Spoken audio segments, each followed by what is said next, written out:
الرجيم بسم الله الرحمن الرحيم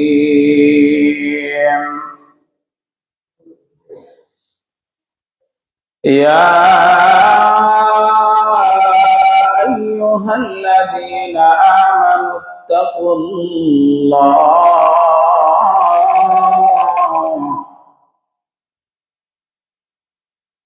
حق تقاته ولا تموتن إلا وأنتم مسلمون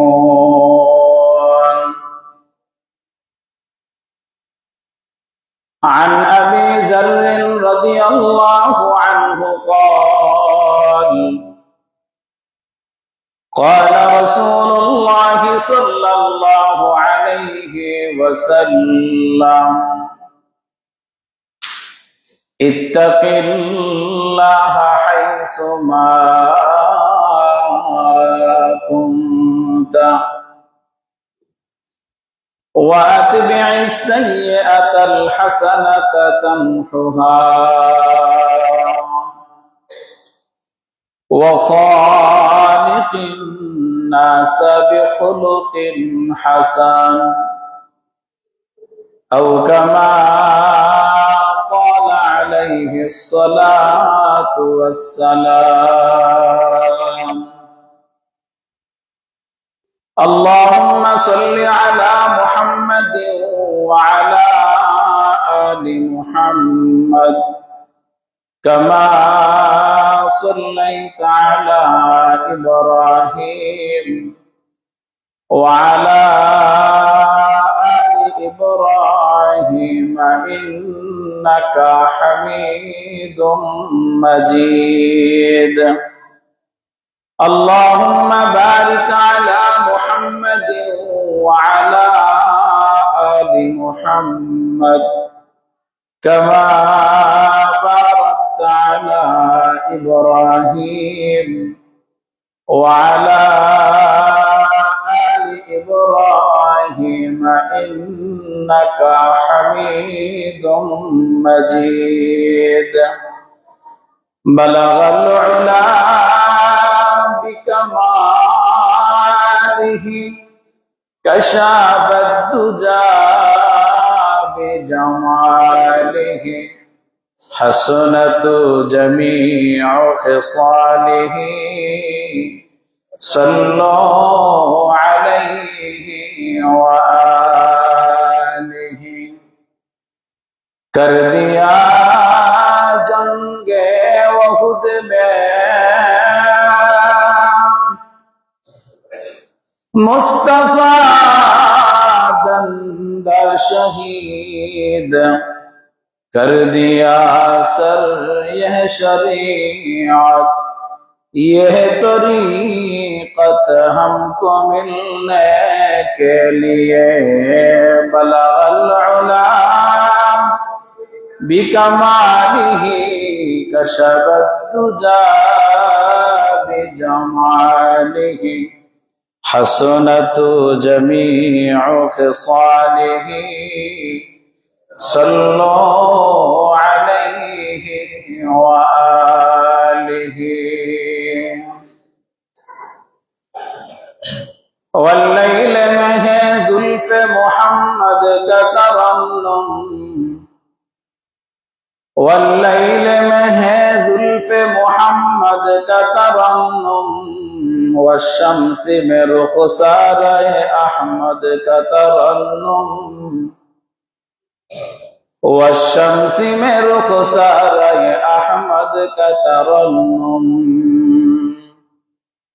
वल्फजर में है सुबह रिसालत की बशारत वल्फजर में है सुबह रिसालत की बशारत वल्अस्र में है दूर नबुव्वत की बशारत वल्अस्र में है दूर नबुव्वत की बशारत हर फूल में है शाह मदीना का तबस्सुम, शाखल की लचक में कद आका का तकल्लुम, शाखल की लचक में कद आका का तकल्लुम। सुब्हानक ला इल्म लना इल्ला मा अल्लमतना इन्नका अंतल अलीमुल हकीम।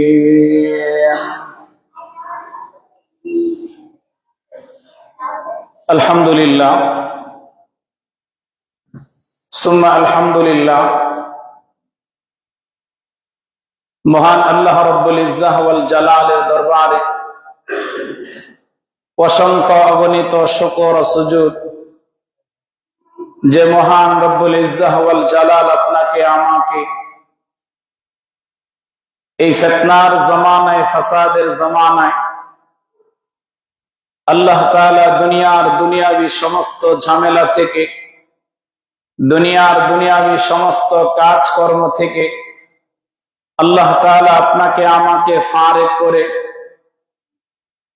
আজকের এই পবিত্র জুমার দিনে আযান শোনার পরে পা হাঁটি হাঁটি করে আল্লাহ তাআলার ঘরে আইসা আল্লাহ তাআলার কুদরতি কদমের ভিতরে আমাদেরকে দুইটা সিজদা দেওয়ার মতো তৌফিক যে মালিক দান করলেন, এই জন্য সেই মহান রব্বুল আলামিনের দরবারে আমরা প্রত্যেকেই দিল থেকে মুখ ভরে এবং বুক ভরে সেই মালিকের দরবারে কালিমাতুশ শুকর আদায়ার্থে জবান খুলে প্রত্যেকে পড়ি আলহামদুলিল্লাহ।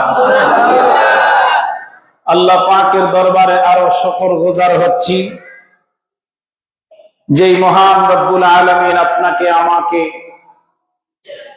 এই অত্র এলাকা, এই অত্র অঞ্চলের হাজার হাজার শত শত মানুষ থেকে আল্লাহ তাআলা আপনাকে আমাকে বাছনি করে মনোনীত করে আল্লাহ তাআলা তার ঘরে এসে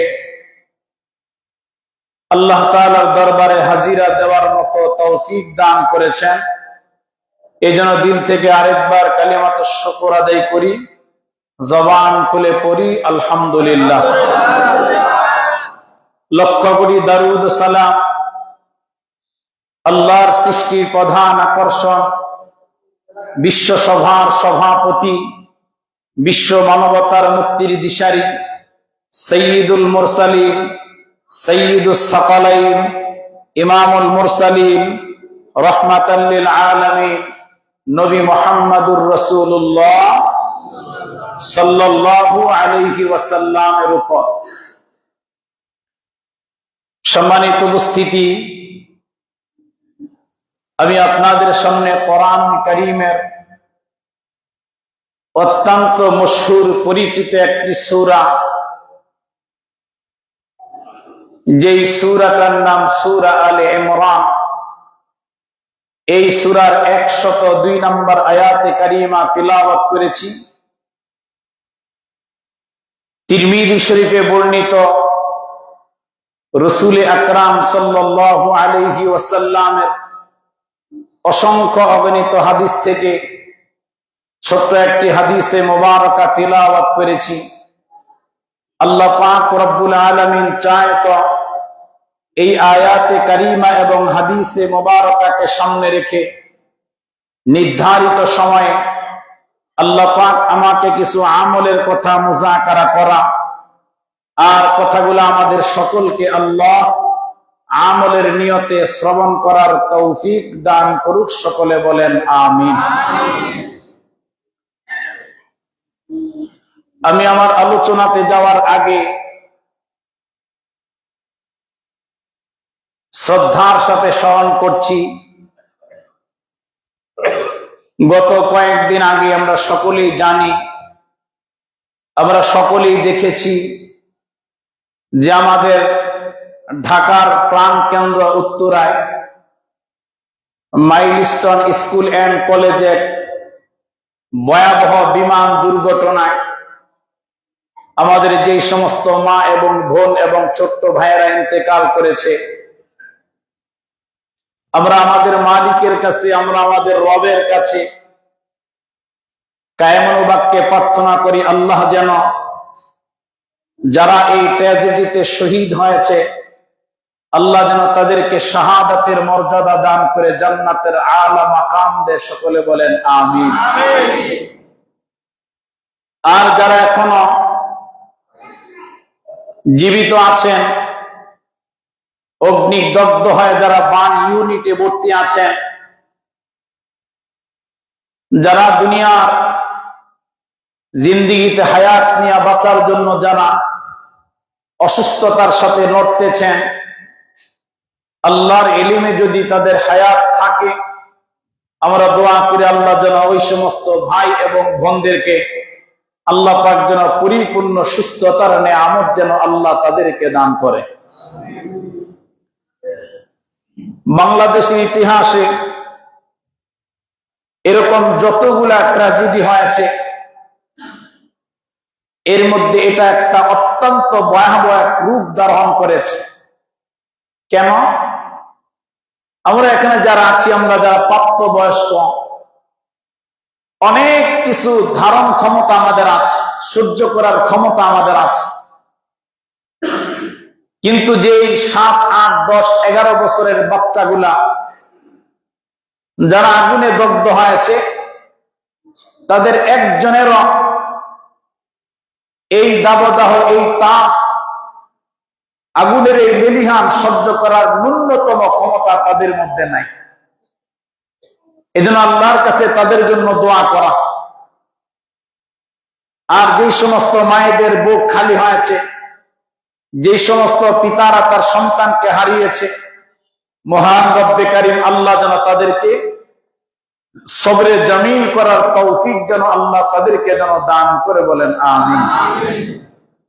আমি আপনাদেরকে একটা আলোচনা শুনিয়েছিলাম যে রাসূল আকরাম সাল্লাল্লাহু আলাইহি ওয়াসাল্লাম হাদিসের মধ্যে আল্লাহর পয়গম্বর আলাইহির রহমা বলেছেন, ওই পিতামাতা কিয়ামতের ময়দানে বিনা হিসাবে আল্লাহর জান্নাত পাবে।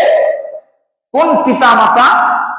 বলে যেই পিতামাতার সন্তান নাবালিগ অবস্থায়, শিশু অবস্থায় ইন্তেকাল করেছে, ওই পিতামাতাকে আল্লাহ কিয়ামতের ময়দানে বিনা হিসাবে তার জান্নাত আল্লাহ তাদেরকে দান করবে। এজন্য এদিকে কথা বললে লম্বা হবে, তো আমরা দোয়া করব আল্লাহ যেন ওই সমস্ত পিতা মাতাকে আল্লাহ পাক যেন সন্তানের এই সুখ বইবার মতো তৌফিক আল্লাহ যেন তাদেরকে দান করে। বলেন আমিন। আমি যে আয়াতে কারীম এবং হাদিস তিলাওয়াত করেছি, আমাদের এই হাদিস এবং আয়াতের আলোচনার আলোচ্য বিষয় হচ্ছে হাদিসের আলোকে একজন মুমিনের জন্য গুরুত্বপূর্ণ 3টা আমল। রাসূল আকরাম সাল্লাল্লাহু আলাইহি ওয়াসাল্লাম আল্লাহর পয়গম্বর আলাইহিস সালাতু ওয়াস সালামের গোটা জিন্দেগি, রাসূলুল্লাহর মক্কি জিন্দেগি এবং মদনী জিন্দেগি, অর্থাৎ আল্লাহর পয়গম্বরের গোটা 63 বছরের জিন্দেগি, এই পুরা জীবনটাই ছিল উম্মতের জন্য ওয়াজ, উম্মতের জন্য নসিহত, উম্মতের জন্য উপদেশ। আল্লামা ইমাম ইবনে কাসির রাহিমাহুল্লাহ তাফসীর ইবনে কাসিরের মধ্যে লিখেছেন, নবী আলাইহিস সালাতু ওয়াস সালামকে মহান রব্বে কারীম আল্লাহ 40 বছর বয়সে যখন আমাদের নবীজিকে আল্লাহ রিসালাত দান করলেন, রাসূল বানালেন, নবী আলাইহিস সালাতু ওয়াস সালাম হেরা পর্বতের গুহার মধ্যে রিসালাত পাওয়ার পরে আল্লাহর পয়গম্বর ওখান থেকে নামলেন। যারা মক্কা মুআজ্জামায় গিয়েছেন তারা হেরা পর্বত দেখেছেন, অনেক উঁচা এক টিলা, উঁচা এক পাহাড়। নবী আলাইহিস সালাতু ওয়াস সালাম ওখান থেকে নামলেন, মক্কার এক বাজারের মধ্যে গেলেন। আল্লাহর পয়গম্বর আলাইহিস সালাতু ওয়াস সালাম বাজারের মধ্যে গিয়া সমস্ত লোকদেরকে রাসূলুল্লাহ ডাকলেন, আর ডাইকা ডাইকা বললেন, হে মক্কার লোক সকল, তোমরা বলো কুলু লা ইলাহা ইল্লাল্লাহ ফাদাখালাল জান্নাহ। হে লোক সকল, তোমরা বলো লা ইলাহা ইল্লাল্লাহ, এই কথা বলবা কামিয়াব হয়ে যাইবা, এই কথা বলবা আল্লাহর বেহেশতের মালিক হয়ে যাইবা। রাসূলুল্লাহ তাদেরকে ওয়াজ করলেন, অর্থাৎ নবী আলাইহিস সালাতু ওয়াস সালামের গোটা জিন্দেগিটাই আমাদের জন্য ওয়াজ, গোটা জিন্দেগিটাই আমাদের জন্য নসিহত, গোটা জিন্দেগিটাই আমাদের জন্য উপদেশ। হাদিসের মধ্যে আসছে নবী আলাইহিস সালাতু ওয়াস সালাম বিভিন্ন সময় সাহাবী আজমাইনদেরকে নিয়ে এরকম ভাবে মসজিদ নববীর মধ্যে বসতেন। রাসূলুল্লাহ বসে সাহাবায়ে কেরামকে বলতেন, সাহাবীরা আমি তোমাদেরকে একটা নসিহত করতে চাই, কে আমার এই একটা নসিহত গ্রহণ করবা? আবার তখন নবীজি বলতেন, দুইটা করতে চাই, কে গ্রহণ করবা? তখন রাসূল বলতেন, তিনটা করতে চাই, চারটা করতে চাই, পাঁচটা করতে চাই। বলো না আমার এই নসিহত গুলা কে মানবা, আমার এই নসিহত গুলা কে গ্রহণ করতে চাও? এক একজন সাহাবী দাঁড়ায় বলতেন, ইয়া রাসূলুল্লাহ আপনি বিশেষ করে এই নসিহত গুলা আমাকে করেন, আমি মানতে চাই। হে নবী আপনি আমাকে বলেন, আপনার নসিহতটা আমি গ্রহণ করতে চাই। হাদিসের মধ্যে আসছে সাহাবীকে নসিহত করার দ্বারা কিয়ামত পর্যন্ত এই পৃথিবীতে যত মানুষ আসছে, যত মানুষ আসবে, আল্লাহর পয়গম্বর আলাইহিস সালাম সমস্ত মানুষকে সাহাবীদের মাধ্যমে আল্লাহর রাসূল এই নসিহত করে গেছে। সুবহানাল্লাহ। একদিন নবী আলাইহিস সালাতু ওয়াস সালাম, ইমাম তিরমিজি হাদিস বয়ান করে, আল্লাহর পয়গম্বর আলাইহির রহমা সাহাবীদের মজমার মধ্যে গিয়ে বললেন, সাহাবীরা আমি তোমাদেরকে তিনটা নসিহত করতে চাই, তিনটা ওয়াজ করতে চাই, উপদেশ দিতে চাই। বলো না সাহাবীরা আমার এই তিনটা ওয়াজ, আমার এই তিনটা নসিহত তোমরা কে মানবা? সমস্ত সাহাবীদের দল থেকে একজন সাহাবী দাঁড়িয়ে গেছে, যার নাম হযরত আবু যর গফারি রাদিয়াল্লাহু তাআলা আনহু, যিনি গফার থেকে সফর করে মক্কাতে আসছেন। 3 দিন মক্কায় ঘোরাফেরা করে হযরত আলীর সঙ্গে সাক্ষাৎ। হযরত লম্বা কথা, হযরত আলী বলে, তুমি আমার নবীজির তালাশ করো, শোনো অমুক জায়গায় আল্লাহর পয়গম্বর আলাইহিস সালাতু ওয়াস সালাম দারে আরকামের মধ্যে সাহাবায়ে কেরামদেরকে নিয়ে আল্লাহর নবী নসিহত করতেছেন, দ্বীন বুঝাইতেছেন, ইসলাম শিখাইতেছেন। ওই জায়গাতে যাবা, যখন তাবুর সামনে দাঁড়া তুমি আওয়াজ করবা, সঙ্গে সঙ্গে তাবুর পর্দাটা সরে যাবে, আর মাঝে যে মানুষটাকে দেখবা, মাঝে যাকে দেখবা একটা পূর্ণিমা চাঁদের মতো বসা, হে আবু যর শোনো, তিনি হচ্ছে আল্লাহর আখিরি পয়গম্বর। সুবহানাল্লাহ। হযরত আবু যর গফারি রাসূলুল্লাহর চেহারা দেখে কালিমা পড়া মুসলমান হয়েছে। আবু যর গফারি বলে, আমি হযরত আলীর কথা শুনে গেলাম, আর গিয়ে দেখলাম ওই তাবুর পর্দা যখন সরে গেছে, আর যখন তাবুর ভিতরে আমি তাকাইলাম, আর তাবুর ভিতরে তাকায় দেখি, আরে মনে হয় যেন তাবুটার ভিতরে আল্লাহর আকাশের পূর্ণিমার চাঁদ বসে আছে। আমি চিৎকার দিয়ে বললাম, হে মক্কার মানুষ শোনো, এই চেহারাটাই দালালত করে, এই চেহারাটাই প্রমাণ করে তিনি দুনিয়ার সাধারণ কোন মানুষ নয়, তিনি আল্লাহর আখিরি পয়গম্বর। আমি আর কাফের থাকতে চাই না। এই মুহূর্তে নবীর হাতে হাত রাখলাম, হে আল্লাহর পয়গম্বর, কালিমা পড়ে আমি আবু যরকে আপনি মুসলমান বানায় দেন। আবু যর মুসলমান হয়ে গেছে। দাঁড়ায় বললেন, ইয়া রাসূলুল্লাহ আপনি আমাকে নসিহত করেন, এই ওয়াজ আমি মানতে চাই। হাদিসের মধ্যে আসছে রাসূলুল্লাহ সাল্লাল্লাহু আলাইহি ওয়াসাল্লাম হযরত আবু যরকে তিনটা ওয়াজ করলেন। আল্লাহর পয়গম্বর বলেন, ক্বালা রাসূলুল্লাহ সাল্লাল্লাহু আলাইহি ওয়াসাল্লাম আন আবি যর রাদিয়াল্লাহু আনহু ক্বাল ক্বালা রাসূলুল্লাহ সাল্লাল্লাহু আলাইহি ওয়াসাল্লাম, নবী আলাইহিস সালাতু ওয়াস সালাম বলেন, ইত্তাকিল্লাহ হাইসু মা কুনতা ওয়া আতবি'is সাইয়্যাতাল হাসানাতা তামহুহা ওয়া খালিকিন নাসা বিখুলুকিন হাসান। নবী আলাইহিস সালাতু ওয়াস সালাম আবু যরকে ডাইকা বলে, আবু যর আমি তিনটা নসিহত তোমাকে করব। 1 নাম্বার নসিহত, আবু যর ইত্তাকিল্লাহ হাইসু মা কুনতা। আবু যর শোনো, দুনিয়ার মধ্যে যেখানে থাকো, যেইভাবে থাকো, সর্ব অবস্থায় তোমার দিলের মধ্যে আল্লাহর ভয় রাখবা। নাম্বার নসিহত রাসূলুল্লাহ বলেন, আবু যর ইত্তাকিল্লাহ হাইসু মা কুনতা, তুমি যেভাবে থাকো, যেখানে থাকো, যে অবস্থায় থাকো, তোমার দিলের মধ্যে ভয় থাকবে কার? আওয়াজ করে বলেন কার? আল্লাহর ভয় থাকবে। নবী আলাইহিস সালাতু ওয়াস সালাম আবু যরকে বললেন যে এক নাম্বার কাজ হবে তুমি তোমার রবকে ভয় করো। এই কথা রাসূলুল্লাহ আবু যরকে বললেন।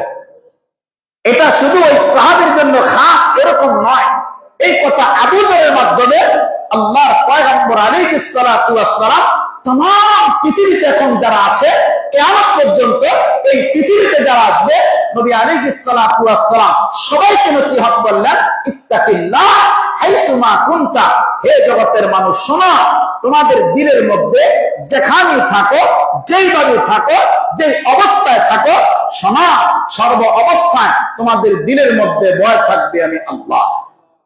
বলেন তো কার? আল্লাহ। শুধু এটা মানুষ যে যে অবস্থা থাকে, বলে কোন অবস্থা? মুহাদ্দিসনে কেরাম এটা ব্যাখ্যার মধ্যে লিখেন, যারা ব্যবসা করে ব্যবসার ক্ষেত্রে ভয় থাকবে আল্লাহ, যারা চাকরি করে চাকরির ক্ষেত্রে ভয় থাকবে আল্লাহ। আমার মুসলমান ভাই যারা রাজনীতি করে তাদের দিলের মধ্যে ভয় থাকবে আল্লাহ। সর্বহালতে সর্ব অবস্থায় যে যে কাজ করুক না কেন একমাত্র দিলের মধ্যে ভয় থাকবে কার? আল্লাহ। কারণ ভয় এটা এমন এক ইবাদত, এমন এক গুণ, এটা এমন এক আমল যে ভয় মানুষকে গুনাহ থেকে বাঁচায়, ভয় মানুষকে পাপাচার থেকে বাঁচায়। কারণ আমাদের পাপাচার, আমাদের অন্যায়, আমাদের গুনাহ এত বেশি যে এখন আমাদের দিলের মধ্যে আমাদেরকে যে একজন বানাইছে, আমাদেরকে যে একজন তৈরি করছে, এই দুনিয়াতে পাঠিয়ে দিয়েছে, আমার ভাই সেই মালিকের ভয় এখন আপনার আমার দিলের মধ্যে নাই। দুনিয়া পাওয়া গেছি, আমি মনে হয় সব পাওয়া গেছি। আমার আপনার এই দুনিয়ার জিন্দেগির পরে আরেকটা জগৎ আছে, আলমে আখিরাত, যেটা শুরু হবে আর শেষ হবে না। ওই জগতের কথা আমি আপনি বর্তমানে ভুলে গেছি বললে চলে। কি বলেন, ঠিক না? এজন্য নবী আলাইহিস সালাতু ওয়াস সালামের সাহাবী হযরত আব্দুল্লাহ ইবনে দিনার রাহমাতুল্লাহি আলাইহি তিনি বলেন যে ১৫০০ বছর আগে একটা গোলামের মধ্যে, ১৫০০ বছর আগে একটা চাকরের মধ্যে, ১৫০০ বছর আগে একটা রাখালের মধ্যে যে ভয় আছে, এখন মুহাদ্দিসিনে কেরাম এই হাদিসের ব্যাখ্যা লিখতে গিয়ে বলে যে ১৫০০ বছর পরে এখন রাজা বাদশাদের ভিতরে ওই ভয় নাই যে ১৫০০ বছর আগে একটা গোলামের মধ্যে যে ভয় ছিল। হযরত আব্দুল্লাহ ইবনে দিনার রাহমাতুল্লাহি আলাইহি হযরত ওমর ইবনুল খাত্তাব রাদিয়াল্লাহু তাআলা থেকে এক লম্বা হাদিস বয়ান করছে। দেখুন, গোলাম যে রাখাল যে এরকম মালিকের দাসত্ব করে, তার মধ্যে তার কলিজার মধ্যে কিরকম মালিকের ভয় ছিল, মালিকের জাহান্নামের ভয় ছিল, মালিকের দুজকের ভয় ছিল। আমরা দুনিয়া পায়া সব ভুলে গেছি, দুনিয়া পায়া আখিরাত ভুলে গেছি। আমাদের দিলের ভিতরে যাররা পরিমাণ ওই জাহান্নামের ভয়, আমাদের দিলের ভিতরে যাররা পরিমাণ ওই দুজকের আযাবের ভয়, আমাদের কলিজার ভিতরে যাররা পরিমাণ। আরে মুসলমান বাবা, খুব ভালো করে কথা দিল দিয়া বুঝবেন। নবী আলাইহিস সালাতু ওয়াস সালামের সাহাবী হযরত ওমর ইবনুল খাত্তাব রাদিয়াল্লাহু তাআলা আনহু বলেন, আল্লাহর পয়গম্বর আলাইহিস সালাতু ওয়াস সালামের হাতে গড়া সাহাবী হযরত ওমর মুসলমান বাবা কেমন মানসওয়ালা একজন ব্যক্তি ছিলেন, কেমন মেজাজওয়ালা একজন ব্যক্তি ছিলেন। হাদিসের মধ্যে নবী আলাইহিস সালাতু ওয়াস সালাম বলেন, আমার পরে এমন একজন খলিফা আসবে যার নাম হযরত ওমর। বাবা আল্লামা তারিক জামিল ওনার কিতাবের মধ্যে বড় চমৎকার করে লিখছে, তিনি এমন একজন জলিলুল কদর সাহাবী ছিলেন এবং হযরত ওমর এমন একজন শাসক ছিলেন, এমন একজন নেতা ছিলেন, এমন একজন পাওয়ারফুল একজন নেতা ছিলেন। এরে মুসলমান বাবা, কিতাবের মধ্যে লেখছে হযরত ওমর ইবনুল খাত্তাবের জমানায় এই তামাম পৃথিবীর ভিতরে প্রায় 22 লক্ষ মিল জায়গা পর্যন্ত ইসলামের পতাকা উড্ডীন হয়েছে। কেমন একজন সাহাবী 22 লক্ষ মাইল এরিয়ায় ইসলামের পতাকা পথ হয়েছে।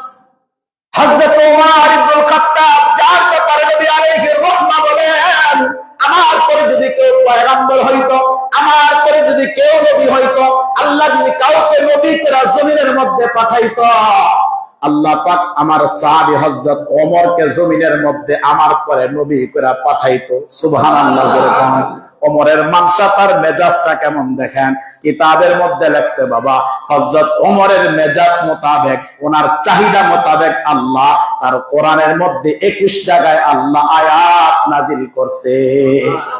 যে ওমর চাইছে এটা যদি এমন হয়, ওমর চাইছে বিধানটা যদি এমন হয় যে ওমর ইবনে খাত্তাবের মেজাজ মোতাবেক, ওনার চাহিদা মোতাবেক আসমানের রব আল্লাহ তার এই চাহিদাগুলোকে এমন পছন্দ করেছে, তার চাহিদাগুলো আল্লাহর কাছে এত পছন্দ হয়েছে যে ওমরের চাহিদা মোতাবেক আল্লাহ কোরআনের মধ্যে 21 জায়গায় আল্লাহ আয়াতে কারিমা নাযিল করছে। সুবহানাল্লাহ। জোরে বল। মুসলমান এত বড় একজন জলিল কদর সাহাবী হযরত ওমর, এ বাবা কিতাবের মধ্যে আসছে, রাসূলুল্লাহ বলেছেন, সাহাবীরা বলেছেন, ইসলাম সে তো পরশমণি, তারে কি পেয়েছো খুঁজি, পরশে তাহার সোনা হলো যারা, তাদের ওই মোরা বুঝি। বলেছেন হযরত রাসূল, শেষ পয়গম্বর, আমার পরে যদি নবী হতো কেউ, হতো ঠিক সে ওমর। অর্ধ পৃথিবী শাসন করেছেন যিনি, ধুলির তক্তে বসি, খেজুরের পাতার প্রাসাদে তাহার বারে বারে গেছে খুশি। শুধু আঙ্গুল হেলনে করিতেন শাসন এই জগতের, দিয়েছিলেন ফেরি মুহাম্মাদুর রাসূলুল্লাহর চরণে সে শমশির। হযরত ওমর এমন একজন জলিল কদর সাহাবী, হযরত আব্দুল্লাহ ইবনে দাবের রাদিয়াল্লাহু তাআলা আনহু, তিনি বলেন, আমি ওমরের সঙ্গে তার শাসন আমলে একদিন রাজ্যের মধ্যে বের হয়ে গেলাম। বিভিন্ন মরুভূমি অঞ্চলের মধ্যে আমি চলতেছিলাম, এরকম ভাবে আমি যাইতেছিলাম। হঠাৎ করে মরুভূমিতে চলতে চলতে আমাদের এমন তৃষ্ণা লেগে গেল, আমাদের এমন পানির পিপাসা লেগে গেছে। হযরত ওমর তাকায় দেখে পাহাড় থেকে একজন নওজোয়ান যুবক রাখাল হাতের মধ্যে লাঠি নিয়ে তিনি নামতেছে। হযরত ওমর এবার রাখালকে ডাইকা ডাইকা বললেন, তুমি কে, তোমার নামটা কি, তোমার নামটা জানতে চাই। এবার রাখালটা ডাইকা বললেন, শোনেন পথিক ভাই, শোনেন, এ মুসাফির শোনেন, আমি একজন রাখাল, আমি আমার মালিকের রাখালি করি। আমার মালিক আমাকে এরকম অনেকগুলা মেষের পাল দিলেন, অনেকগুলা বকরি দিয়া দিছে, আমি আমার মালিকের কাজ করি। এবার হযরত ওমর তার তাকওয়া পরীক্ষা করার জন্য, তার আল্লাহ ভীতিটা পরীক্ষা করার জন্য হযরত ওমর ডাইকা ডাইকা বলে, ভাই রাখাল, আমাদের তো এরকম ভাবে পথ চলতে চলতে, সফর করতে করতে বড় তৃষ্ণা লাগা গেছে, আমরা অনেক তৃষ্ণায় কাতর হয়ে গেছি, তোমার বকরি থেকে কিছু দুধ দহন করে আমাদেরকে দাও, একটু দুধ খেয়ে আমাদের কলিজাটাকে আমরা শান্ত বানাই, আমাদের পিপাসাটা নিবারণ করি। এবার রাখাল ডাইকা ডাইকা বলে, ভাই পথিক, আপনি আমার কাছে দুধ চাইছেন, তার জন্য আমি দিতে পারলাম না, তার জন্য আমি দুঃখিত। শোনেন ভাই পথিক, এই বকরিগুলা চরানোর দায়িত্ব আমার, বকরিগুলা রাখালি করার দায়িত্ব আমার। আমার মালিক এতটুকু হুকুম আমাকে দেয় নাই, কেউ দুধ দহন করে চাইলে তাকে দেওয়ার অনুমতি আমার মালিক আমাকে দান করে নাই। সুবহানাল্লাহ। জোরে বলেন। এরে মুসলমান, একজন রাখালের ইমাম দেখেন, একজন রাখালের তাকওয়া দেখেন। হযরত ওমরকে বলে দেন না দেওয়ার অনুমতি নাই। এরে মুসলমান বাবা, রাজ্যের প্রধান, রাষ্ট্রের প্রধান, অর্ধ পৃথিবী যিনি শাসন করলেন হযরত ওমর, একজন রাখাল হযরত ওমরকে চিনে না, প্রধানমন্ত্রীকে চিনে না। আর আমাদের দেশের মধ্যে দেখেন, একজন সাধারণ মেম্বার হলো, তারে গোটা দেশের মানুষ চিনে। কথা কয় না? মুসলমান বল হযরত ওমরকে রাখাল চিনতে পারে নাই। এবার হযরত ওমর আরেকটু পরীক্ষা করার জন্য, রাখালের ইমানকে টেস্ট করার জন্য আবার ডাইকা বললেন, ভাই রাখাল, যদি আমাদেরকে দুধ দহন করে না দাও, একটা বকরি তুমি আমার কাছে বিক্রি করে দাও। আমার কাছে একটা বকরি যদি তুমি বিক্রি করে দাও, তাহলে দুইটা ফায়দা হবে, আমি দুধ দহন করে খাবো এবং বকরিটা জবাই করে তার গোশত খাবো, আর বিনিময়ে তুমি কিছু অর্থ পাইবা, কিছু টাকা পাওয়া যাইবা। এবার রাখাল একটা চিৎকার মেয়ে ডাকতে বলে, রে মুসাফির ভাই, দুধ দেওয়ার অনুমতি তো আমার মধ্যে নাই, আর একটা বকরিও বিক্রি করলে তা তো দূরের কথা, এইটা তো বড় পরের কথা। যদি আমার মালিক আমাকে প্রশ্ন করে আমি কি জবাবটা দিব? এবার হযরত ওমর ডাইকা ডাইকা বললেন, তাকে পরীক্ষা করার জন্য বললেন যে যখন তোমার মালিক প্রশ্ন করবে বলবা নেকড়ে তাকে খেয়ে ফেলেছে, একটা বাঘ তাকে খেয়ে ফেলেছে। এবার রাখালটা চিৎকার দেয়া চোখের পানি ছাড়া ডাক দেয়া বলে, ও ভাই পথিক শোনেন, আপনার থিওরি মোতাবেক আমি টাকা পাওয়া যাব, আমি মিথ্যা বলবো, কিন্তু একটা কথা আপনার কাছে জানতে চাই, ইয়া হাদা ফাইনাল্লাহ, আপনি আমাকে একটা জবাব দেন, ওই সময় আমার মালিক আল্লাহ থাকবেন কোথায়? আল্লাহু আকবার। ওই সময় আমার রব থাকবেন কোথায়? আল্লাহ তো বলেছেন আল্লাহ তো বলেছেন কাইয়ুম, আর তিনি সব জায়গায় বিরাজমান, তিনি বান্দার সকল হালত দেখাশোনা করেন, বান্দার সকল অবস্থান তিনি দেখাশোনা করেন। আমি জানতে চাই ভাই পথিক, তখন আমার আল্লাহ থাকবেন কোথায়? এবার হযরত ওমর হাউমাউ করে কাঁদতেছে আর যুবকটাকে জড়ায় ধরে বলতেছে যে জমিনের মধ্যে একজন রাখালের মধ্যে এমন তাকওয়া আছে, ওই রাখালের দ্বারা কোনো মালিক কখনো এরকম ভাবে ক্ষতিগ্রস্ত হবে না। হযরত ওমর নিজের অর্থ দিয়া মালিকের কাছ থেকে রাখালকে ক্রয় করিয়া ওই রাখালটাকে হযরত ওমর নিজের হাতে তাকে আযাদ কইরা দিলেন। বলে তাকওয়া ছিল একটা গোলামের মধ্যে, ওই জমানায় তাকওয়া ছিল একজন রাখালের মধ্যে। এখন যদি বাবা যদি আমাদের বর্তমান আমাদের পরিস্থিতি আমাদের দেশের মধ্যে তাকাই, অথবা পিছনে যে সময়টা চলে গেছে তার মধ্যে যদি আমরা তাকাই, এরা মুসলমান বাবা, আমাদের দেশের এমপি বলেন মন্ত্রী বলেন কাহার মধ্যে আল্লাহ ভীতি নাই, কাহার মধ্যে আল্লাহর ভয় নাই। ওই জমানায় রাখালের মধ্যে যেমন ছিল, আমাদের দেশের চেয়ারম্যান মেম্বার এমপি মন্ত্রীর মধ্যে যদি যারা পরিমাণ আল্লাহর আখিরাতের ভয় থাকতো, তাহলে বাবা হাজার হাজার টাকা চুরি করে বিলাতে বাড়ি বানাইতে পারতো না। জনগণের হাজার হাজার কোটি টাকা চুরি করার সাহস থাকতো না যদি তাদের ভিতরে তাকওয়া, খুদাভীতি, আল্লাহর ভয়, যদি আল্লাহর কাজ করা দাঁড়ানোর ভয় একেবারে মেম্বার থেকে নিয়ে প্রধানমন্ত্রী পর্যন্ত থাকতো। হাজার কসম তার ভিতরে জনগণের 1 টাকা চুরি করার ক্ষমতা, 1 টাকা চুরি করার সাহস কখনো এই রাজ্যের ভিতরে একটা মানুষ কখনো পাইতো না। নাই, রাখালের মধ্যে ছিল। এই জন্য নবী আলাইহিস সালাতু ওয়াস সালাম আবু যর গফারিকে ডাইকা ডাইকা পয়গম্বর বলেন, আবু যর ইত্তাকিল্লাহ হাইসুমা কুনতা, শোনো যেখানেই থাকো, যেভাবেই থাকো, যে অবস্থায় থাকো, প্রকাশ্যে থাকো, গোপনে থাকো, রাতে থাকো, দিনে থাকো, যে হালতে থাকো, শোনো আবু যর, তোমার মধ্যে 1 নাম্বার আমি আমার আল্লাহর ভয় পয়দা করবা। আবু যর শোনো, যদি আল্লাহর ভয় পয়দা করো, শোনো তোমার মধ্যে থেকে কখনো গুনার কাজ হবে না, পাপাচার হবে না, অন্যায় হবে না, অন্যের সম্পদ জোরজবরদস্তি করে দখল করবা না, কারো সম্পদ নষ্ট করবা না, কারো আমানত কখনো তোমার দ্বারা নষ্ট হবে না। নবী আলাইহিস সালাতু ওয়াস সালাম ১৫০০ বছর আগে আল্লাহর পয়গম্বর বলে গেছে এই কথা। এই জন্য সমাজে আমরা যারা বাস করি, দেশে আমরা যারা বাস করি, আমার ভাই আরেকবার জানতে চাই, যুবক ভাই যারা আছেন, চিরলে একটা কথা বলেন তো, সর্ব অবস্থায় সর্বহালতে আমাদের দিলের মধ্যে ভয় থাকবে কার? আল্লাহ। কারণ এটা আসল নয়, যেখানে আছে এটা আসল। চিন্তা করেন না, একবার চক্ষু বন্ধ করে চিন্তা করেন না, বালিশের মধ্যে মাথা লাগা আমি কোথায় ছিলাম, আমি কোথায় আসছি, আবার আমি কোথায় চলে যাব? কে আনবো আমাকে? কেন আনবো আমাকে? তিনি কেন বানাইলেন? আপনি মরতে চান না? আমিও তো মরতে চাই না, আমি আরো বাঁচতে চাই। আমি চাই আমার বয়স আরো 100 বছর হোক, এটা সবাই চায়। আমি চাই আর না চাই, একদিন তো আমাকে মরতেই হবে, একদিন তো আমাকে চলে যেতেই হবে। আমাকে তো না চাইলে একদিন আমার রবের সামনে গিয়ে দাঁড়াইতে হবে। তবে মইরা যাব, খোদার কসম যুবক ভাই, আমি মরে যাব, এটা আমার দিলের ভিতরে যাররা পরিমাণ ভয় নাই, কারণ এটা রবের হুকুম, এটাই রবের তাকসীর। তবে আমার দিলে একটা ভয়, এই চেহারাটা নিয়ে, এই দেহটা নিয়ে আমি আমার রবের সামনে দাঁড়াবো কেন? আমি আমার মালিকের সামনে দাঁড়াবো কেমনে? আমার মালিক যদি আমাকে প্রশ্ন করে, হে কামরুজ্জামান, 5 ওয়াক্ত নামাজ, যে নামাজের জন্য আরে কোরআন দিয়েছিলাম, যে শরীয়তের জন্য আমার পয়গম্বর রক্ত ঝরাইছে, আমার পয়গম্বর দাঁত ভাঙছে, আমার পয়গম্বরের মাথার মধ্যে লোহার টুপি ভাঙা রক্ত ঝরছে, আমার পয়গম্বরের গা থেকে বৃষ্টির মতো রক্ত ফিলকে দেয়া বের হয়েছে, হে কামরুজ্জামান, আজান হয়ে গেছে, ওই একটা বার তো মুষ্টি দেয় আমাকে সেজদা দিলি।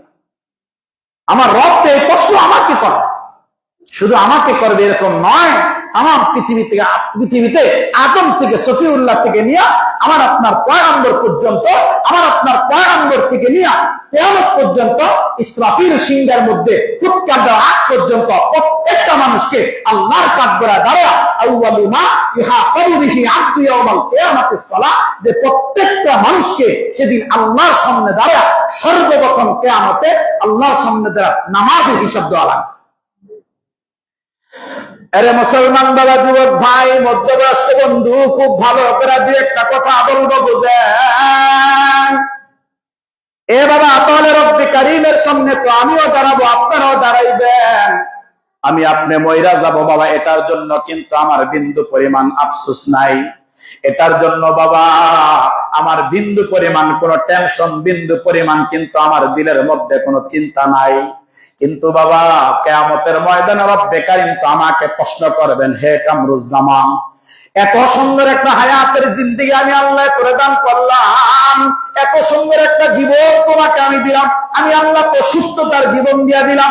এরে বান্দা শোন, আমি চাইলে তো তোর অন্ধকার জমিনের মধ্যে পাঠাইতে পারতাম, আমি আল্লাহ চাইলে তোর পাটা বিকলাঙ্গ করে পাঠাইতে পারতাম, একটা হাত বিকলাঙ্গ করতে পারতাম, কিন্তু বান্দা এটা করলাম না। এরপর কেন আমার কদমের মধ্যে সেজদা দিলি না?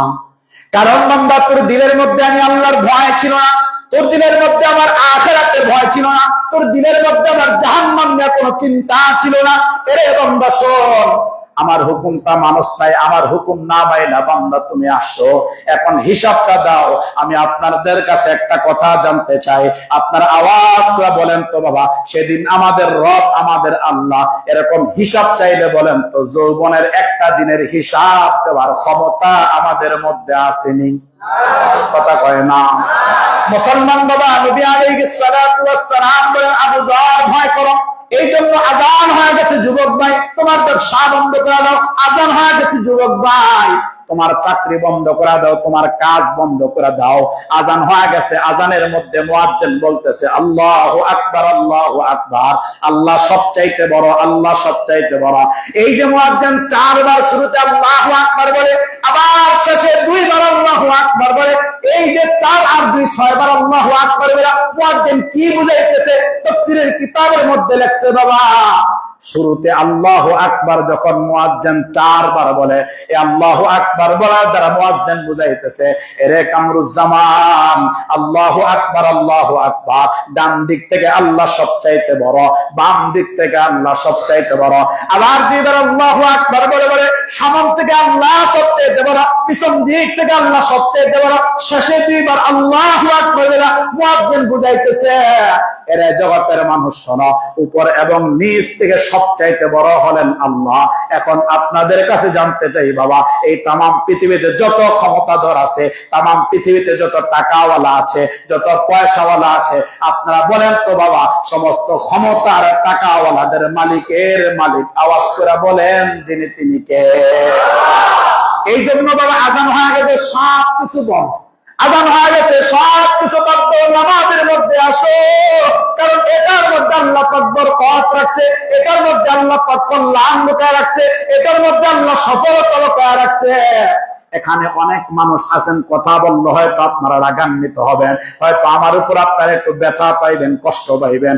আল্লাহর কসম করে বলে যুবক ভাই, আল্লাহর কসম করে বলে মধ্যবয়স্ক বন্ধু, আল্লাহর কসম করে বলে বৃদ্ধ বাবা, একটা মানুষকে কষ্ট দেওয়ার জন্য বলি না, এখানে অনেক মানুষ আছেন বাবা, যারা আগে গত জুমার মধ্যে আসতেন, আবার আজকে আসতেন, সারা সপ্তাহে 1 ওয়াক্ত নামাজের কোনো খবর আপনাদের মধ্যে নাই। এরকম আছে না নাই? কথা বলেন না, আছে না নাই? মুসলমান বাবা, জিন্দেগিতে শুধু জুমার নামাজটা আপনার, জুমার নামাজের শুধু জুমার নামাজের মুসল্লি হয় না, শুধু বাবা জুমার মুসল্লি হয় না, কারণ নবী আলাইহিস সালাতু ওয়াস সালাম বলেছেন 5 ওয়াক্ত নামাজ এটা উম্মতের জন্য ফরজ। বাবা 50 ওয়াক্ত ছিল, কমাইতে কমাইতে 5 ওয়াক্ত। আল্লাহর পয়গম্বরকে আল্লাহ পাক জানায় দিয়েছে, দোস্ত আপনি 50 ওয়াক্ত দিলাম, কমাইতে কমাইতে 5 ওয়াক্ত আসলেন। শোনেন বন্ধু, আমি আল্লাহ আপনার উম্মতকে ঠকাইব না। আপনার উম্মত যদি 5 ওয়াক্ত নামাজ ইহতিমামের সহিত আদায় করে, ওই 50 ওয়াক্ত আদায় করলে যে সওয়াব হতো, আমি আল্লাহ পাক 5 ওয়াক্তের মধ্যে 50 ওয়াক্তের সওয়াব আমি দান করব। আরে বলেন তো, নামাজ দরকার আছে না নাই? বলেন না, আছে না নাই? কারণ নামাজ যদি কেউ ইহতিমাম নিয়ে পড়ে, রাসূলুল্লাহ বলেছে সে বিনা হিসাবে মালিকের জান্নাত পাবে। সুবহানাল্লাহ বলেন না? সে বিনা হিসাবে মালিকের জান্নাত পাবে। এজন্য আমার ভাই, নামাজ আমাদের প্রত্যেকের দরকার। এটা 1 নম্বর আমল। ইত্তাকিল্লাহ হাইসু মা কুনতা। ভয় দিলে রাখবো কেন?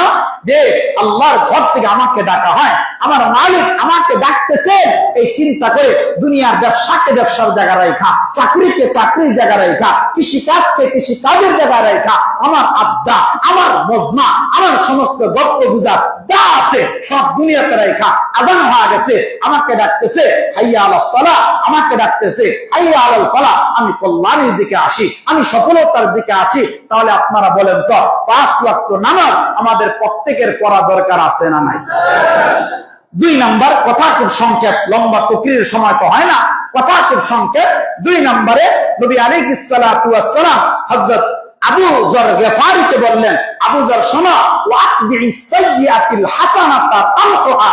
আবু যর, 2 নাম্বার নসিহত হলো, তোমার দ্বারা যখন কোন গুনাহের কাজ হবে, কোন পাপের কাজ হবে, কোন অন্যায় কাজ হবে, আবু যর অন্যায় কাজ হয়ে গেলে সাথে সাথে একটা নেকের কাজ করে নিবা। মহান রব্বে কারীম আল্লাহ নেকের কাজ করার সাথে সাথে এই নেকের কাজের দ্বারা আল্লাহ তোমার অন্যায় কাজটাকে মিটাইয়া দিবে। সুবহানাল্লাহ। তাহলে 2 নাম্বার সবক হলো, 2 নাম্বার নসিহত হলো, আমাদের দ্বারা যদি কোনো অন্যায় হয়ে যায়, কোনো গুনাহের কাজ হয়ে যায়, কোনো পাপের কাজ হয়ে যায়, সাথে সাথে আমি আপনি নেকের কাজ করে নিব, আমি আপনি সাথে সাথে ইবাদত করে নিব। তাহলে আশা করা যায় নবী আলাইহিস সালাতু ওয়াস সালাম বলে, এরকম যদি কেউ করে, মহান রব্বে কারীম আল্লাহ ওই গুনাহের কাজটাকে আল্লাহ পাক ইবাদত দ্বারা পরিবর্তন করে দিবে। জোরে কোন সুবহানাল্লাহ। এটা হলো আমাদের জন্য কয় নাম্বার কাজ? বলেন না, কয় নাম্বার কাজ? 2 নাম্বার ইবাদত। এখন আসেন, ইবাদত এটা আবার 2 প্রকার। রাসূলুল্লাহ সাল্লাল্লাহু আলাইহি ওয়াসাল্লাম বলেছেন যে ইবাদত এটা হচ্ছে 2 নাম্বার, আমল এটা হচ্ছে 2টা, এরকম 2টা ভাগে, 2টা স্তরে নবী আলাইহিস সালাতু ওয়াস সালাম ভাগ করেছেন। 1 নাম্বার হলো আল আমালুস সালিহা আল্লাতী ফরদাহা আল্লাহু ওয়া রাসূলুহু। এটা 1 নাম্বার ইবাদত, যে 2টা স্তরে, যে 2টা শ্রেণীতে আল্লাহর পয়গম্বর আলাইহিস সালাতু ওয়াস সালাম ভাগ করেছে। এর ভিতরে 1 নাম্বার হলো রাসূলুল্লাহ বলে আল আমালুস সালিহা আল্লাতী ফরদাহা আল্লাহু ওয়া রাসূলুহু, বলে আল্লাহ ও তার রাসূল সাল্লাল্লাহু আলাইহি ওয়াসাল্লামের পক্ষ থেকে বাধ্যকৃত যেই সমস্ত আমল সমূহ, যেমন ফরজ, এই হুকুম কার? বলেন না কার? ওয়াজিব, এই হুকুম কার? তাহলে ফরজ, ওয়াজিব, সুন্নতে মুআক্কাদা, এই 3টা হচ্ছে একটা স্তর, এই 3টার হচ্ছে একটা ভাগ। নবী আলাইহিস সালাতু ওয়াস সালাম বলে, ফরজ তরক করলে, ফরজ ছেড়ে দিলে, ওয়াজিব তরক করলে, ওয়াজিব ছেড়ে দিলে, সুন্নতে মুআক্কাদা তরক করলে, ছেড়ে দিলে গুনাহগার হবে এবং কিয়ামতে সে শাস্তির সম্মুখীন হবে। 2 নাম্বার রাসূলুল্লাহ সাল্লাল্লাহু আলাইহি ওয়াসাল্লাম বলেন আল আমালুস সালিহা আল্লাতী জাআলাহাল মারউ আদাতান লিনাফসিহি। যে আরেকটা হচ্ছে আদাতান, যেগুলো আমি আপনি অভ্যাসে পরিণত করব, নফল ইবাদত, নফল বন্দেগী। এরকম নফল নামাজ আছে না নাই? আমি 2-1টা খুব সংক্ষেপ কথা, 2-1টা, প্রথমটা নিয়ে পরে কথা বলছি, আগে নফল। কারণ নফলটা কেন বলবো? কারণ এখন যদি নফলের ওয়াজ করি, আরে নফলের ওয়াজের অনেক গুরুত্ব আছে, অনেক ফজিলত আছে। নফলের ওয়াজ শুনবো, খুব মজা হবে। নফল এটা তো পরের সংবাদ, আমরা তো ফরজ নামাজই পড়ি না। কথা কয় না? কি বলেন, ঠিক কিনা? নফল এটা তো বাকি, কিন্তু আমরা তো এরকম যেটা সামনে ফরজ, এটাই তো আমি আপনি আদায় করি না। কিন্তু এরপর কিয়ামতের মাঠে অনেক মানুষের যখন এরকম ফরজে ঘাটতি হয়ে যাবে, হাদিসে রাসূলুল্লাহ বলেছে যে তখন খুঁজা খুঁজা তার নফল দিয়া আল্লাহ কিয়ামতে ফরজের ঘাটতি আল্লাহ পাক পুরা করে দিবে। সুবহানাল্লাহ। এজন্য নফল পড়া দরকার আছে না নাই? যেমন 1 নাম্বার, কয়েকটা নফলের কথা বললেই কথা শেষ করবো, বাকিগুলো ইনশাআল্লাহ বেঁচে থাকলে পরে বলবো। এর ভিতরে 1 নাম্বার, যেমন আমরা যদি নামাজ পড়ি, নামাজ পড়তে গেলে আমাদের অজু দরকার আছে না নাই? কথা কয় না রে? জোরে কোন অজু দরকার আছে না নাই? অজু গুরুত্বপূর্ণ একটা আমল। কেমন গুরুত্বপূর্ণ আমল? হাদিসে আসছে, যেমন আমাদের অনেক আকাদির আসলাফ, আমাদের অনেক মুরুব্বির, অনেক বুজুর্গদের জিন্দেগি থেকে আমরা পাইছি যে ওনাদের জিন্দেগির ভিতরে কখনো অজুবিহীন, অজু ছাড়া একটা সময় তারা অতিবাহিত করেন। শুধু বাথরুম, জরুরত, প্রস্রাব, পায়খানা যা আছে ওই সময় তারা এরকম ভাবে অজু ছাড়া ওই সময়টা বাদ দিয়া আর কোন সময় অজু তারা কাটায় নেই। যেমন হাদিসে আসছে, কেউ যদি রাতের বেলা অজু করে যদি ঘুমায়, অজু করে কেউ যদি ঘুমায়, তাহলে ওই রাতে যদি তার মৃত্যু হয়ে যায়, আল্লাহ পাক তাকে শাহাদাতের মৃত্যু দান করে। অজু গুরুত্বপূর্ণ আমল। তো অজু করার পরে 2 রাকাত নামাজ আছে, যে নামাজটাকে বলা হয় তাহিয়াতুল ওযু। অনেক গুরুত্বপূর্ণ নামাজ। রাসূল করিম সাল্লাল্লাহু আলাইহি ওয়াসাল্লামের সাহাবী হযরত আবু হুরায়রা রাদিয়াল্লাহু তাআলা আনহু বলেন, লম্বা চূড়া এক হাদিস। আবু হুরায়রা বলেন, নবী আলাইহিস সালাতু ওয়াস সালাম বলেছেন, কেউ যদি অজু করে, অজু করার পরে 2 রাকাত তাহিয়াতুল ওযু নামাজ পড়ে, তার জন্য আল্লাহ পাকের জান্নাতটা ওয়াজিব হয়। আরে মুসলমান বাবা, হযরত আবু হুরায়রা বললেন, নবী আলাইহিস সালাতু ওয়াস সালাম একদিন হযরত বেলালকে ডাকলেন, বেলাল, আল্লাহর পয়গম্বর একজন নির্যাতিত সাহাবী নাম বেলাল। মুসলমান বাবা, হযরত বেলালকে নবী আলাইহিস সালাতু ওয়াস সালাম ডাইকা বললেন, বেলাল, আমি তোমার কাছে জানতে চাই, এরকম গুরুত্বপূর্ণ আমল তুমি করো, এত বেশি বেশি তুমি কোন আমলটা করো বেলাল? বলো কোন আমলটা করো? হযরত বেলাল ডাইকা বলে, পয়গম্বর, কেন বলেন? আমি তো এরকম গুরুত্বপূর্ণ বড় কোন আমল তো আমি করতে পারি না। আমি নির্যাতিত একজন সাহাবী, আমার কোনো বাড়ি নাই, আমার কোনো ঘর নাই। ওগো আল্লাহর পয়গম্বর মসজিদ নববীর মধ্যে থাকে, এখানে ঘুমায়। এরকম কোন সাহাবী কোন খাদ্য দিল, এটা খাই আমি দিনটা কাটাই। বলেন না কেন আমাকে প্রশ্ন করলেন? এবার নবী আলাইহিস সালাতু ওয়াস সালাম বললেন, বেলাল, শোনো রব্বি কারীম আল্লাহ আমাকে আল্লাহ পাক এরকম বাইতুল্লাহ থেকে বাইতুল মাকদিস থেকে রব্বি কারীম আল্লাহ এরকম প্রথম আসমান, দ্বিতীয় আসমান, তৃতীয় আসমান, চতুর্থ আসমান, পঞ্চম আসমান, ষষ্ঠ আসমান, সপ্তম আসমান আল্লাহ পাক ভেদ করে তার বাড়িতে আরশে মুআল্লায় নিয়ে গেছে। হযরত বেলাল ডাইকা বলে, পয়গম্বর, আল্লাহ পাক তাকে মেরাজ করাইলেন। নবী আলাইহিস সালাতু ওয়াস সালাম বলেন, বেলাল, ওই মেরাজের রাসূলের ভিতরে আল্লাহ পাক জান্নাত আমাকে দেখাইছেন, আল্লাহ পাক জাহান্নাম দেখাইছেন। কিন্তু বেলাল শোনো, আমি যখন জান্নাতের মধ্যে যখন ভ্রমণ করতেছিলাম, জান্নাতের মধ্যে যখন আমি ঘোরাফেরা করতেছিলাম, আমার আগে একটা শব্দ পাইতেছিলাম, জুতার একটা পায়ের আওয়াজ পাইতেছিলাম। আমি তখন দেখলাম আওয়াজটা শুই না, এটা আর কাহারও আওয়াজ নয়, এটা হলো আমার কলিজার টুকরা সাহাবী নির্যাতিত বেলালের পায়ের আওয়াজ। নবী আলাইহিস সালাতু ওয়াস সালাম প্রশ্ন করলেন, বেলাল বলো, কি এরকম আমল করো যার কারণে তোমার এরকম ভাবে জান্নাতের মধ্যে তোমার পায়ের শব্দ পাইলাম? এরে মুসলমান বাবা, এবার হযরত বেলাল ডাইকা বলে, পয়গম্বর, এমন বড় কোনো আমল আমার দ্বারা হয় না। আমি ছোট একটা আমল করি, সেটা হচ্ছে দুনিয়াতে যখন আমার ওযু থাকে না, ওযু যখন চলে যায়, আমি সঙ্গে সঙ্গে ওযুটা বানায় লই, আর ওযুটা বানায় 2 রাকাত তাহিয়াতুল ওযু নামাজ পড়ি। আল্লাহর পয়গম্বর ডাইকা বলে, বেলাল, এই আমলটা আল্লাহর কাছে এত পছন্দ হয়ে গেছে, এই জন্য জান্নাতের মধ্যে আল্লাহ তোর পায়ের শব্দ আমার শোনায়া দিছে। একটা নফল আমল। আরেকটা, যখন তাহিয়াতুল ওযু শেষ, তখন আমি আপনি মসজিদের মধ্যে প্রবেশ করে তাহিয়াতুল মসজিদ 2 রাকাত নামাজ পড়া, অনেক গুরুত্বপূর্ণ নামাজ। এরপরে আসেন নফল ইবাদত, নফল নামাজের মধ্যে আমার ভাই এরকম ভাবে চাশতের নামাজ আছে, এরকম ভাবে আওয়াবিন নামাজ আছে, এরকম ভাবে ইশরাকের নামাজ আছে।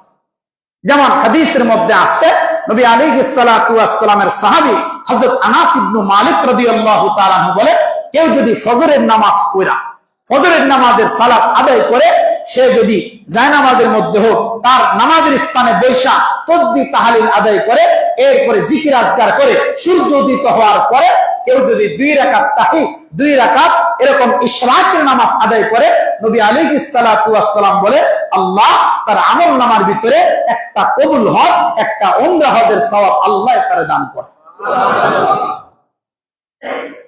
এরপর আসেন চাষের নামাজ কেউ যদি আদায় করে, আল্লাহ পাক রব্বুল আলামিন আল্লাহ সুবহানাহু ওয়া তাআলা যদি এরকম আকাশচুম্বী সমুদ্রের ফেনা পরিমাণ তার গুনাহ হয়, তাহলে আল্লাহ তার জিন্দেগীর সব গুনাহ মাফ করে দেয়।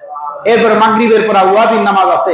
এরপরে আমার ভাই তাহাজ্জুদের নামাজ আছে, যেই ব্যাপারে বলছে আল আমালুস সালিহা আল্লাতী জালাহাল মারউ আদাতাল লিনাফস, এগুলাকে নিজ অভ্যাসে পরিণত করা। এরকম কিছু নফল, যেমন তাহাজ্জুদের অভ্যাস করা। তাহাজ্জুদ নামাজ গুরুত্বপূর্ণ এক নামাজ, তাহাজ্জুদের আমল গুরুত্বপূর্ণ এক আমল।